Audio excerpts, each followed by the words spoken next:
Hello everyone. Today we are going to do the poem named Sympathy. Sympathy का क्या मतलब है?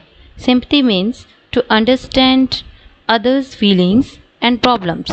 जब हम किसी दूसरों की भावनाओं को समझते हैं, खास करके उसकी मुसीबतों को समझते हैं, समस्याओं को समझते हैं, तो हम उसे सिंपैथी कहते हैं। दूसरे शब्दों में सहानुभूति, किसी के साथ सहानुभूति होना। तो इसका टाइटल जो पोइम का है वो क्यों लिया गया है?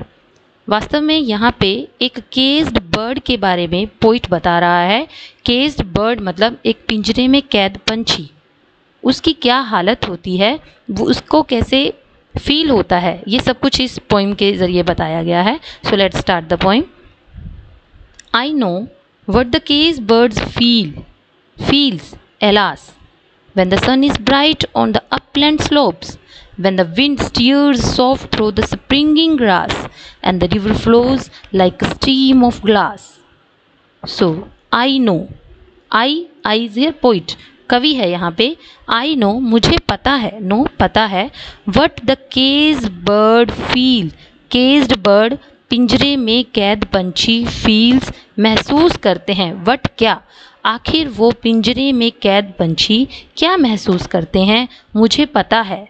Alas, what do you mean by alas? Alas means दुख से। जब हम कोई बात दुख से कहते हैं, मतलब यहाँ पे जो पोइट है वो एक पिंजरे में बंद पंछी की हालत को डिस्क्राइब कर रहा है, तो बहुत उदासी वाला मूड है और वो बहुत उदासी में लिख रहा है, इसलिए वो एलास वर्ड यूज़ कर रहा है, मीन्स उदास है। When the sun is bright, जब सूरज बहुत चमक रहा होता है। On the upland slopes, upland मतलब hilly area, hilly land. So the hilly land पहाड़ों के ऊपर के ढलानों पर, स्लोप्स पर जब सूरज चमक रहा होता है, मुझे पता है उस पंछी को जो पिंजरे में कैद है कैसा महसूस हो रहा होता है। When the wind steers soft through the springing grass, जब विंड हवा स्टीयर्स हिला रही होती है, बह रही होती है। स्टीयर मतलब हिलाना होता है वैसे, लेकिन स्टीयर इट मीन्स बहना, यहाँ पर मतलब क्या है, बहना। जब हवा बह रही होती है, soft through the springing grass, बहुत आराम से, थ्रू किसके थ्रू, द स्प्रिंगिंग ग्रास, जो स्प्राउटेड ग्रास है, जो खड़ा हुआ ग्रास है, उगा हुआ ग्रास है, उसके बीच में से होकर जब हवा बहती है तो उस टाइम वो पंछी जो पिंजरे में बंद है वो क्या महसूस करता है। The river flows like a stream of grass, जब वो नदी जो बहती है जैसे कि एक शीशे का झरना हो। किसकी तरह दिखती है वो बहती हुई नदी? जैसे कि शीशे का झरना हो, मतलब उसका पानी बहुत ज़्यादा क्लीन है, नीट है, तो इसलिए वो शीशे जैसा चमक रहा है।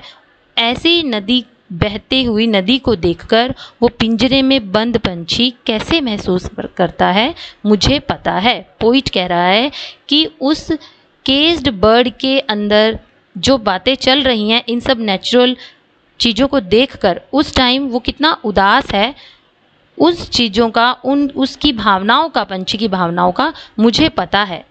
When the first bird sings and the first bird opens and the faint perfume from the Charlie's steals, I know what the caged bird feels.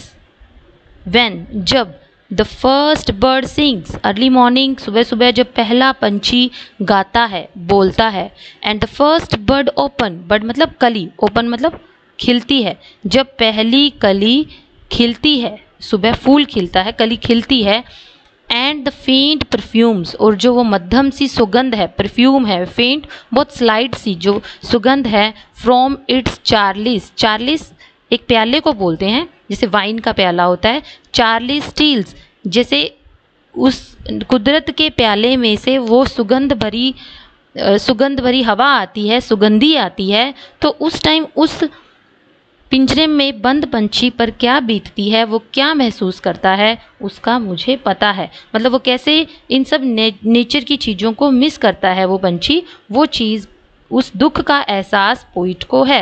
And the same thing he wanted to make us realize, और ये सारी चीज़ें ही वो हमें महसूस कराना चाहता है। Now the third passage. I know why the caged bird beats his wing till its blood is red on the cruel bars, for he must fly back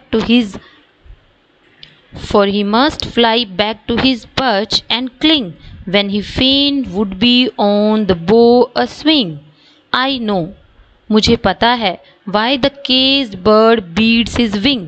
Wing पंख, caged bird पिंजरे वाला पंछी, beats मारना यहाँ पे, क्यों जो पंछी है वो अपने पंखों को बार बार बीट कर रहा है, मार रहा है, तब तक मारता है, टिल तब तक मारता है, its blood is red on the crural bars, उसकी जो क्रूरल बार्स हैं, क्रूरल बार्स मतलब यहाँ पर बार्स कहा है सलाखों को, जो पिंजरे की सलाखें हैं उनको क्रूरल कहा है क्योंकि वो उसके अंदर कैद है, वो जालिम है, एक ढंग से उसको डिस्क्राइब किया गया है। तब तक मारता है जब तक उसकी जो बार्स हैं वो रेड नहीं हो जाती। रेड नहीं हो जाती मीन्स वो अपने आप को इतना हर्ट करता है, पंछी अपने इतना कोशिश कर रहा है उस पिंजरे से बाहर निकलने की कि वो अपने पंखों को बार बार उस पिंजरे की सलाखों के ऊपर मार रहा है। For he must fly back to his perch. Perch होता है रहने की जगह, जैसे उनका बसेरा, यू कैन से उनका बसेरा है, उसकी तरफ वो ज़रूर उड़ के जाए। एंड क्लिंग, और वहाँ जाके रहे। क्लिंग वैसे चिपकना होता है, इट मीन्स वहाँ पे सेटल्ड हो, वहाँ रहे। व्हेन ही फेन, वो बहुत खुश होगा, फेन मतलब प्लीज्ड, खुश होना। वुड बी ऑन अ बो अ स्विंग, उस पेड़ की शाखा पर बैठकर वो बहुत खुश होगा जो उसे झूले की तरह लगती है, स्विंग की तरह लगती है। प्लीज़ यहाँ पर खुश होना, बो यहाँ पर वृक्ष की शाखा, एंड स्विंग मतलब झूला, तो वो बहुत खुश होगा वहाँ जाकर जिसकी शाखा उसे झूले की तरह लगती है। And a pain still throbs in the old scars, and they pulse again with the keener sting. I know why he beats his wing. ये पेन, ये दर्द, still throbs in the old scars. Scars होता है कोई जख्म, throbs धड़कना मतलब ताज़ा होना, अभी भी ताज़ा है। तो उसका जो पेन दर्द है जो बहुत पुराने यानी बहुत पुराने जख्म का है वो अभी भी ताज़ा है। अब यहाँ पर ओल्ड स्कार्स क्यों यूज़ किया गया है कि ये इच्छा उसकी बहुत देर से है कि वो यहाँ से निकल जाए, ये जख्म उसका भरता नहीं है। Always he is just longing to go out from the cage, हर टाइम उसकी इच्छा होती है कि वो उस केज से, उस पिंजरे से बाहर निकल जाए।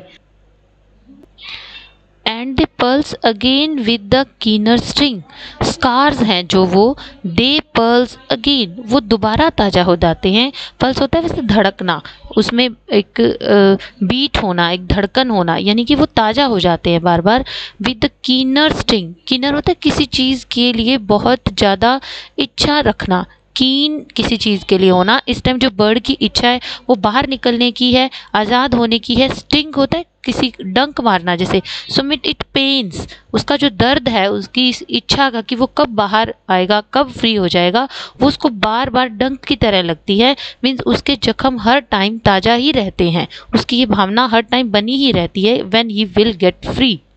आई know why he beats his wing, मुझे पता है वो अपने पंख क्यों उस सलाखों से बार बार मार रहा है। It means he is realizing the pain of that caged bird, that the bird is wishing to come out from the cage. I know why the caged bird sings. Ah me, why his wings is, when his wings is bruised and his bosom sore, when he beats his bars and he would be free. I know, मुझे पता है, why the caged bird sings, कि वो कैद में पड़ा हुआ पंछी क्यों गा रहा है। आ मी मुझे पता है, दुख से बोल रहा है, मुझे पता है। When his wings is bruised, bruise होता है खरोच आ जाना, या जैसे कोई चोट लग जाए तो ब्लू साइन बन जाता है, that is called bruised. When his wings is bruised, जब बार बार मारने के कारण उसके पंख है जो वो जख्मी हो गए हैं, उसकी स्किन जख्मी हो गई है। एंड his bosom sore, और उसके फ्रंट, bosom होता है छाती पर, उसके फ्रंट पोर्शन पर चोट का निशान है, सोर हो गया है, जख्म हो गया है। When he beats his bar, जब वो सलाखों के अगेंस्ट अपने आप को मारता है। And he would be free, और कोशिश करता है कि काश वो फ्री हो जाए, काश उसे फ्रीडम मिल जाए, उस पिंजरे से वो निकल जाए। It is not a carol of joy और ग्ली, ग्ली होते खुशी, and joy is also happy mood and carol means here एक क्रिसमस पर गाए जाने वाला एक रिलीजियस सॉन्ग को बोलते हैं carol. It means it's a song, ये एक सॉन्ग है, बोल रहा है एक ढंग से जो जॉय का या खुशी का नहीं है, यानी जो भी वो गा रहा है बोल रहा है वो खुशी में नहीं बोल रहा, बट अ प्रेयर, बल्कि एक प्रार्थना कर रहा है that he sends from his hearts deep core, जो दिल की गहराइयों से, हार्ट्स डीप कोर मतलब दिल की गहराइयों से भेज रहा है, यानी वो दिल की गहराइयों से प्रार्थना कर रहा है एक गाने के रूप में। बट अ प्ली, बट एक तरह की विनती है, एक तरह की रिक्वेस्ट है दैट अपवर्ड टू हेवन, उस भगवान से, यानी हेवन मतलब भगवान से प्रेयर कर रहा है अपवर्ड। ही फ्लिंग्स, वो बार बार फड़फड़ा रहा है, फ्लिंग मतलब किसी चीज़ को पटकना, खुद को ही वो पटक रहा है एक ढंग से, खुद के पंखों को बार बार फड़फड़ा के बाहर निकलने की कोशिश कर रहा है, अपने आप को ही हिट कर रहा है, वो फ्लिंग कर रहा है। और एक ढंग से जो बोल रहा है साथ में वो एक तरह की प्रार्थना है भगवान से कि उसे इस पिंजरे से फ्री कर दे, मुक्त कर दे, उसे फ्रीडम मिल जाए। आई know why the caged bird sings, मुझे पता है कि वो पिंजरे में कैद पंछी क्या गा रहा है, क्यों गा रहा है। सो इन दिस वे हमें जो पोइट है वो एक्चुअली में क्या समझाना चाह रहा है कि हमें जो पिंजरे में बंद पंछी हैं इनके प्रति सहानुभूति रखनी चाहिए, इनका भी दिल करता है बाहर आएँ, बाहर की कुदरत को इंजॉय करें। सिंपैथी जो वर्ड लिया गया है, टाइटल लिया गया इस पोइम का, वो एक्चुअली में एक मेटाफर की तरह भी यूज़ किया गया है। जो पोइट है उसे ब्लैक पोइट माना जाता है, वो ब्लैक पीपल का पोइट माना जाता है, बिकॉज जब वो पोइट्री लिखते थे पोइट तो उस टाइम में वाइट पीपल थे, तो वो ब्लैक पोइट होने के नाते, ब्लैक पीपल होने के नाते अपने आप को कितना कन्फाइंड महसूस करते थे और अपनी फ्रीडम के लिए कितने इच्छुक थे। उन्होंने अपनी वो इच्छा इस पोइम के ज़रिए जाहिर की है जिसे उन्होंने सिंपैथी के नाम से लिखा है। वो बंद पंछी जो पिंजरे में है वो एक्चुअली में वो ब्लैक पीपल को फील कर रहे हैं जो कि बाहर फ्रीडम को उसी पंछी की तरह ही इंजॉय करना चाहते हैं। Okay kids, hope you enjoyed this poem, it's very easy. Thank you.